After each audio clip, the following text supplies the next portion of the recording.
Okay, I'm back. Yeah, you're back. Dr. San Luis. Okay, ayan po, Doc. So, ito po, Doc. Face review. Sobrang dami, Doc. Oo, so bibigyan din kita ng mga gamot. Ang dami-dami talaga. Ano po, Doc? Parang bala ko na po mag-isotretinoin. Parang it's not Hindi na normal for my age na tinatagyaw. Pero pagka nag-isotret ka, bawal ka. Ano ka na lang, facial lang. Kasi ninipis yan. Ay, bawal ako mga treatment. Bawal ka. Kahit ano po yung beauty drip, bawal din po. Okay lang yan. Pero sa face mo, bawal yung like magpa-whiten kayo. Kasi ninipis, magda-dry. Dami pati mouth mo, magda-dry. Ganun yung mga side Pero effect. tingin nyo, Doc, okay na po ako mag-isotret. Kasi parang last option ko na po. Di ba po before, sabi niyo parang hindi nyo advisable. Hindi siya advice kasi parang pwede pang gawa ng paraan. Kaya lang yung ganito po kasing case, parang Hindi, napabayaan mo lang kasi nga hindi ka consistent. sa bagay. Oo, pero tingnan muna natin. So, let's do uli facial at saka yung FMP na. Ngayon po? Sige po. Sige. Okay. Ayan. Before the facial, kailangan mag-gargle. Part of their safety measure.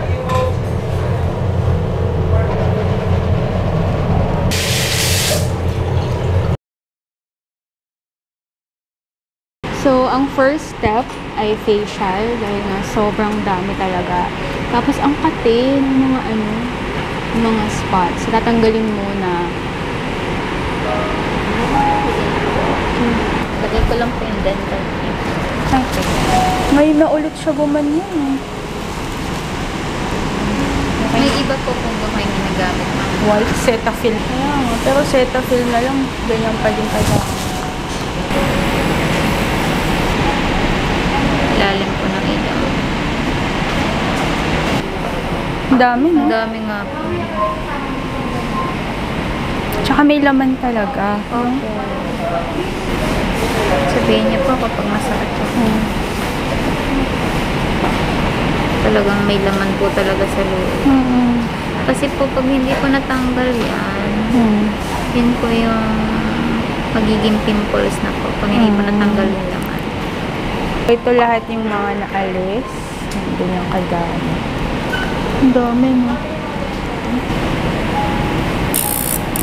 Ayos lang po ba? Inan ko po yun sa may pimples.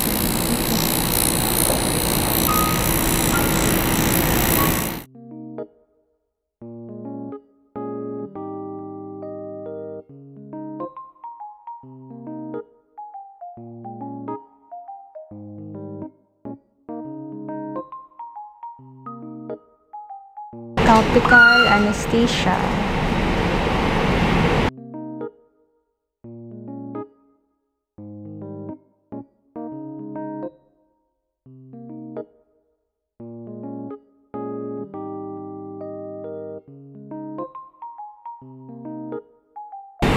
Nalap ko na atas. Tigil na lasang kala.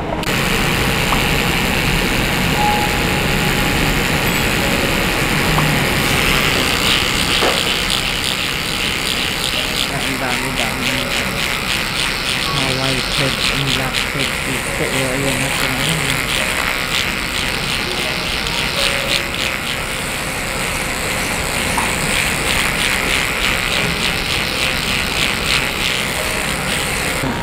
After 2 weeks, balik ka uli, girl. Pagkaunan ng pansin ang beautiful face.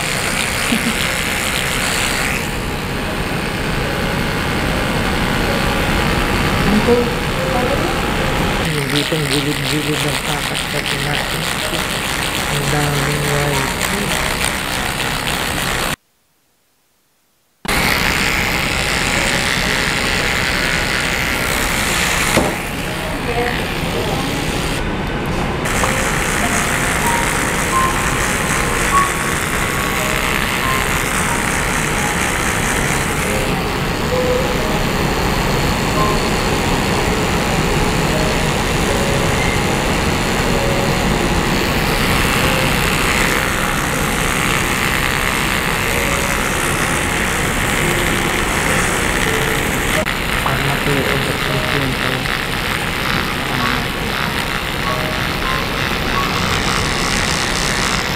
Nagpalit ka ba ng shampoo?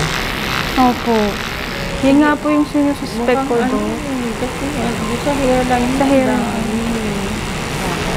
Tapos po, Dok, before ako nagka-acne breakout, wala po akong tinitake. Nung nagka-acne breakout ako, may tinitake po akong collagen tsaka vitamins for hair, skin. Hindi po kaya yun? Pwede. Oo, pwede. Subukan yung tigilan at magtitigil din itong mga to. Kasi doon mo ma-observe.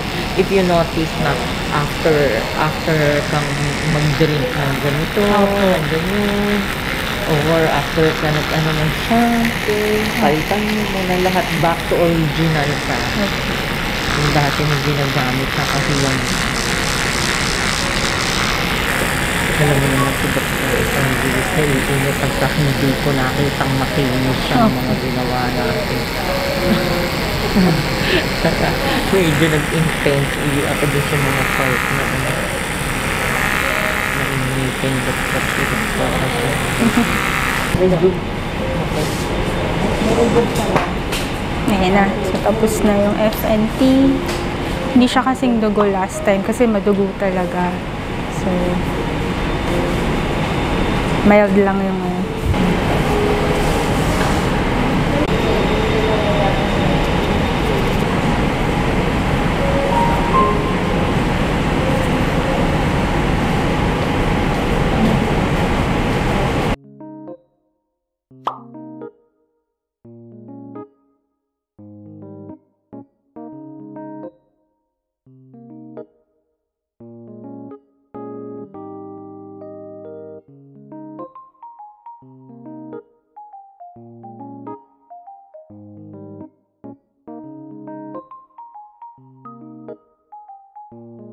tirang serum. Ma-absorb pa rin siya. Oo, kagaya nung ginamit ni Dr. Ito na yung itsura, bali halos 3 hours ako dito sa clinic, pero okay lang kasi habang binababad naman yung mga anesthesia, nakamask ay nakatulog ako. So, yung feeling after ng FNT, medyo, syempre huhupa na yung anesthesia. Mafe-feel mo dito, medyo may tingling sensation, pero tolerable naman. So, syempre merong downtime to, tapos hindi mo siya babasain pag uwi. Pero hopefully, makatulong siya. Dito talaga ang dami. Pero ang sarap ng feeling, yung habang piniprick yung pimples, nafe-feel mo na nawawala yung makate. So after FNT, ito yung itsura, syempre namumula, tapos may downtime. Ngayon, after mga 15 minutes ng treatment, okay naman na siya. So update ko bukas kung kamusta yung magiging effect. Pero merong prescribe si doctor na clindamycin topical solution, antibacterial. Sakto kasi hindi ako naka-avail nito, diba, dun sa dermatologist, dun sa episode 2. So ito, para din siyang toner, lagay sa bulak, and then gamitin ko bukas pag uwi.